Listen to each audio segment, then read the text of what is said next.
was embedded in you with the sense of community? You know what, man?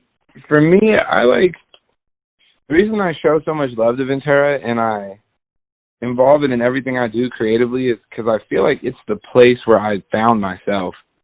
Like, prior to moving to Ventura and joining that community and getting a chance to be raised there, like, it's the place where I found the creative force that has, like, changed my life, changed my family's life, and, like, pushed me to places I've only dreamed about. And I have to give so much of the credit of all of that to Ventura. It's, like, the only place that did that for me. I think about so much of, like, that kindness and that joyfulness and that sort of, like, carefree, happy spirit that has made people all around the world love me. I became that person because Ventura made me that person. And so I can't be out here taking all this credit and doing and having all these awesome experiences without giving my love and my respect and my all to the place that made me that person. Because prior to moving to Ventura, I wasn't that person. Like, I found my confidence and my superpowers in the neighborhoods of Ventura and at Ventura High School and with my friends out there and just with that community. So, yeah, that's why, man. It's just like I would, you know, it would be selfish of me to not give back to the place that gave me so much. Yeah, for sure. Did you do any, like when you were coming up, what were the places that you would you be able to go into the bars? Like, would you get gigs out here? You know what? When I was coming up, I was way too young. So, no, I couldn't get into the bars. But one of my very first, what is one of the first place I was getting gigs at was Ventura Theater. So shout out to them. They would let me open up for big artists and stuff like that when people would come to town. You know, I've opened up for Bone Thugs and Harmony like 15,000 times. So, you know, they would always look out for me. And then I did a show, I think at 5 Points Skate Shop one time. My homie Oz, who's from out there, he's like an artist and fashion designer. Dude, he invited me to come, like, do a show on, like, a little shop right there on Main Street. Yeah, I know what you're talking about. You know what I'm talking about? And yeah. Where else did I do a show? I did a show at a place called, what was it? I can't even remember, man. I never got to go in any of the bars. Nah, these were all like random stores and stuff like that. Besides Ventura Theater. Did you when you were coming up, and did you ever hear about us? Like, we were doing the Red Light District show, and then we had 89.7, the pirate radio station, KSSR. I heard about the radio station. Oh, no shit. I never got to go to the you said you did it was called what, the Red Light District? Yeah, Red Light District. I don't think I ever got to go to the, where was that at? It was like right next to the theater. There's like or out of a house. So it's either in the garage or it's right next to the theater. Nah, I never got to go to that, but I wish I could have. I wish I was old enough. No, that was our, like, that's what we evolved into. So we did the KSSR, that was like a pirate radio station. Like, we were so sick of the music that was on mainstream radio, we put up an antenna and just pirated the radio station. And then we got in trouble by the FCC, and then we started Red Light District Show, which is, you know, turned into No Cover. That's crazy. That is crazy. That's dope. Yeah. It's fire. All right, let's change. Oh, you know, one more thing. You know, in your song "Bouncin'," like, yeah, you said "Cruising Rosita." I just got jealous. I was like, "Well, fuck this guy." I was just playing, but I did get jealous a little bit. Bro, you know what? Because you know what, I think "Bouncin'," and the funny thing about "See When I'm Famous" is, like, it's supposed to be sort of like it's a chronological story a little bit, like the track Dude, list, I see that. Yeah, and I see it that. talks about me being like this kind of kid that was broke, living in the valley, San Fernando Valley, and, talking about riding down Reseda with 5 of us in the 4-seater. Imagine living lavish with my feet up. The chance of that one in a million like Aaliyah. And that's supposed to be me, talking about me as like a kid, riding down Reseda just bummy as hell. And then throughout the throughout the album, it seems like there's a story, and I might just be like a super mark, and I'm looking way too into it. Nah, there is. Yeah, and that's why I was noticing, like, all right, and then like so towards the end, it looks like you're having problems with your girl, like you were upset with her, and then next song she's upset with you, and then you guys decide to take a break, and then it's like, was it Sunny? That's the next song, and it's like, oh, it's a new day. And then at the end of it, it's See You When I'm Famous. And so I'm not sure, did you go through a breakup? I did. Sure. I did. Unfortunately enough, when I first moved to LA to pursue my dreams, it cost me pretty much every relationship I have or had. It cost me my relationships with my friends. It cost me my relationship with my girlfriend. And it cost me just time with my family. But it cost me pretty much everything to move on. And I think that's sort of the story a little bit is, you have this kid who dreams of being, famous. And he gets the money now. And then he gets the girls. And then, and he feels like his life is so successful. And it's Yes. And those are literally the names of the tracks. And then, he gets to a point where he realizes, he has to forget his hometown and all those relationships and let go of them. And those people, he loses his relationships in order to gain this fame and this money and these things that he thinks he wants, in order to realize that all he really wants is to stay the same person, you know what I mean, and not change. And, Yeah, when I understand that, like, going 100% into your art to find out if that's what you want to go down, or to accomplish that goal. And I totally get that, to the neglection of people in your life. To what point had that affected you? That the neglection of people that you loved. Man, it affected me, like, deeper than I even realized at first, I think, in the beginning I thought, like, I was definitely sad about losing my friends and losing my girlfriend and losing that time with my family and stuff like that, but sort of the excitement of being in something new kind of kept me afloat. And then the older and older I got, I started to realize, like, it's an issue that's not necessarily going away. Like, it's like a wound that I never properly healed.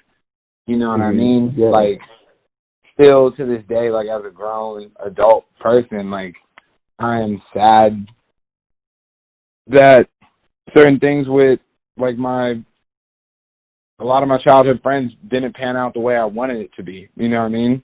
Mm-hmm. And I think it really affected me deeper than I noticed, because I noticed it was hard to be happy with success because I didn't have that success with the people I started with. You know what I mean? And it Does that almost feel like a failure? You said like a fail? Does that feel like a failure?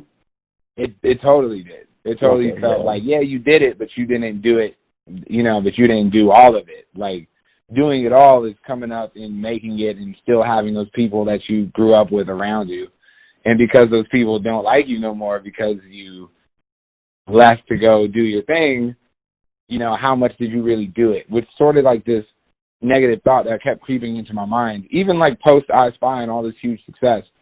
And I, when making this album, that's something I wanted to go address and dig and find and fix and reconcile with, You know what I mean? I think a lot of this See When I'm Famous album is me reconciling with my past and reconciling with those relationships I let go, and really talking to that 17-year-old version of me that put that as a senior quote, and apologizing for certain things, explaining certain things, and really just almost like, you know, finishing that conversation with him, because the 17-year-old version of me wanted life to go such a specific way. And knowing that that's not how things panned out, it was kind of hard for me to keep feeling like that kid. And so I feel like I had to go talk to that kid in order to not only learn what I've missed about him, but also to just reconcile with him how certain things panned out. You know what I mean? Yeah. I think a big theme of the album is acceptance. And that's definitely something I picked up on, because it made me even reflect on my own life and in my own art, that I've had, you know, there's people that are with me that aren't with me now along my journey, and there's a part of me that's broken because of that, and because I feel guilty to move on, and so 100%. And that sort of, you know, that touched me. That's fucking awesome. Do you really have a picture of Oprah? You know what? Funny story about that is I used to read Oprah's gas meter up in Santa Barbara. Uh-huh. I was a gas meter reader prior to rap stardom. So I used to read all of her gas meters up there. And, yeah, you know, the world may never know. That's between me, the gas company, and Oprah.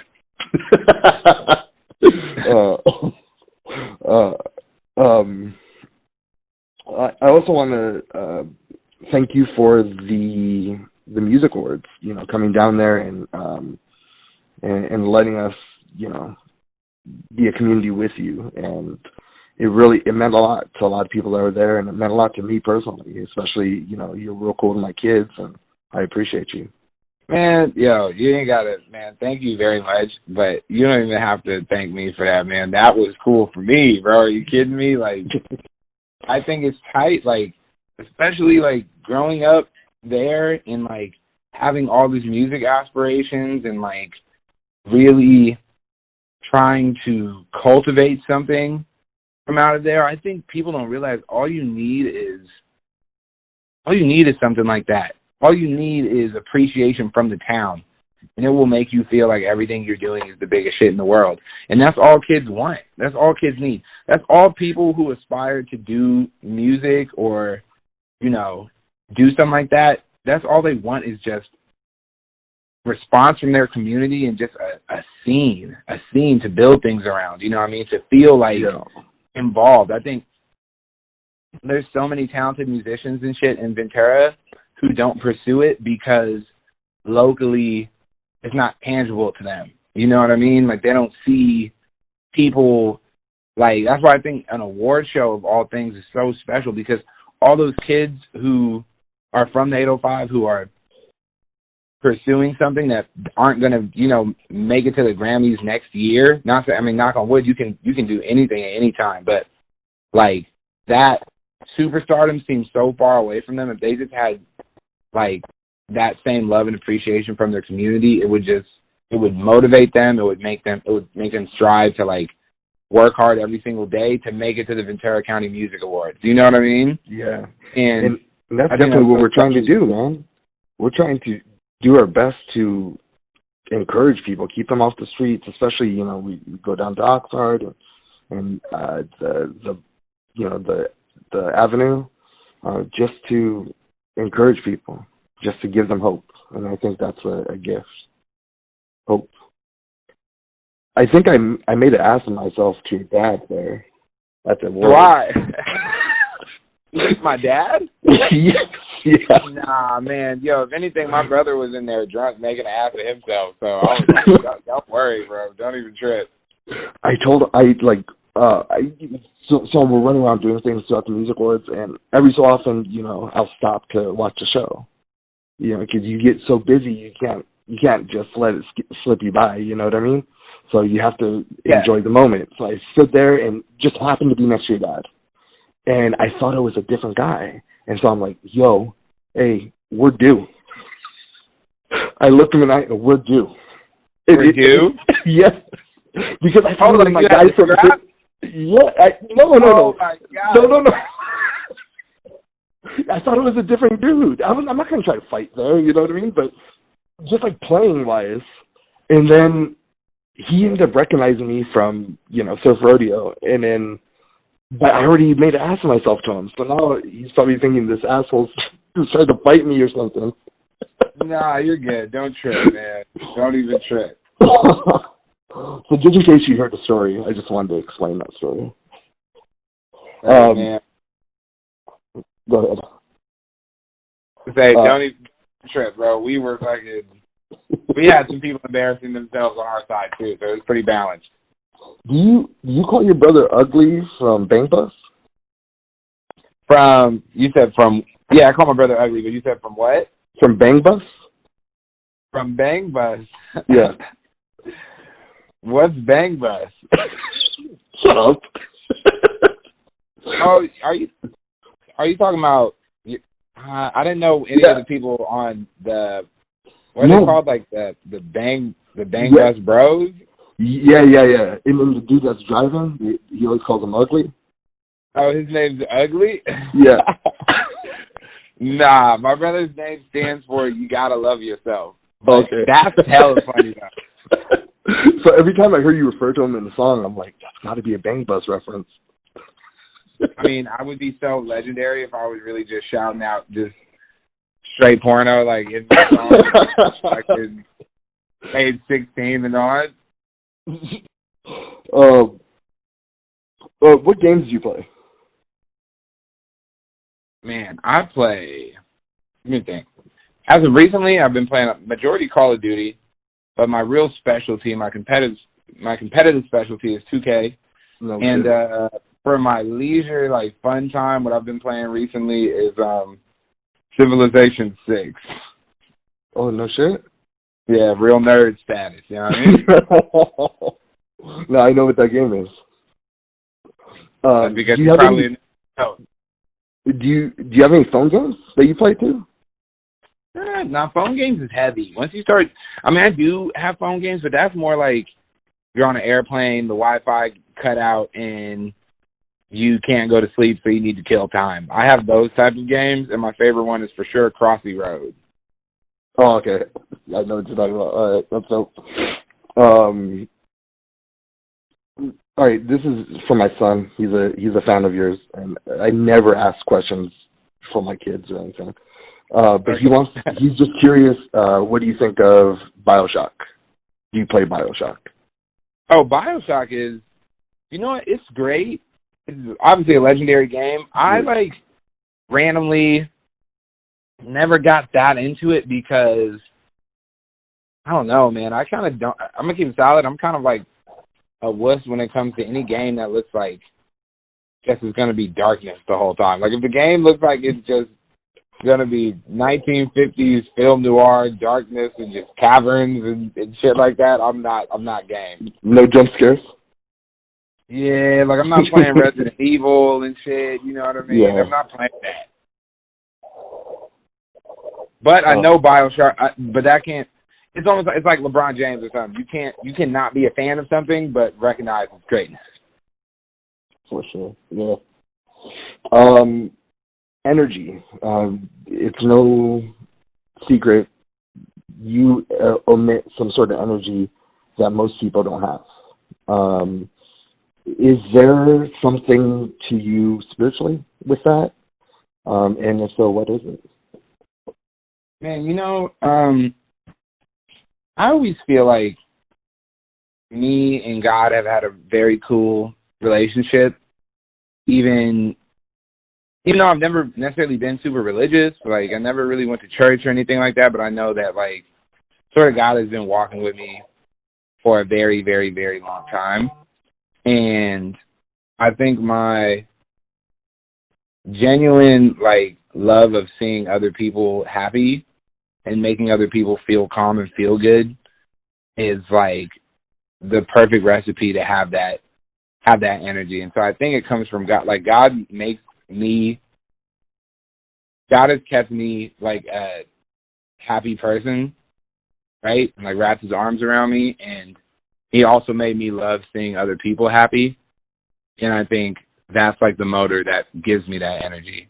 Because when I walk up to somebody and I see him start smiling, or if I can walk up to somebody and say something nice to him and I see him smile, it charges me and it makes me happier, and it just becomes this never-ending loop of two people getting progressively nicer and happier to each other. You know what I mean? Mm. That is sort of like the spirit that I feel like I walk around with. And, yeah, it's just the big homie upstairs, you know? Got you. Your album is amazing. You never put out anything shit. It's always all killer, no filler.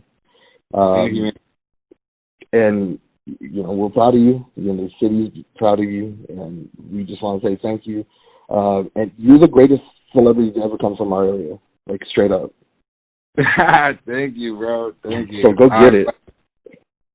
I appreciate you, man. I feel that, man. Thank you. That is so dope. Like, I really do feel the love from Ventura, and I hope that the love stays. You know, I just hope that I can do Don't more worry about it. You got it. Offer my services more, and you know, and just try and like build something more and more special for them. Oh shit! What if, the concerts in the cars? I was there. I was there. I had to go to the first, you know, concert in Ventura.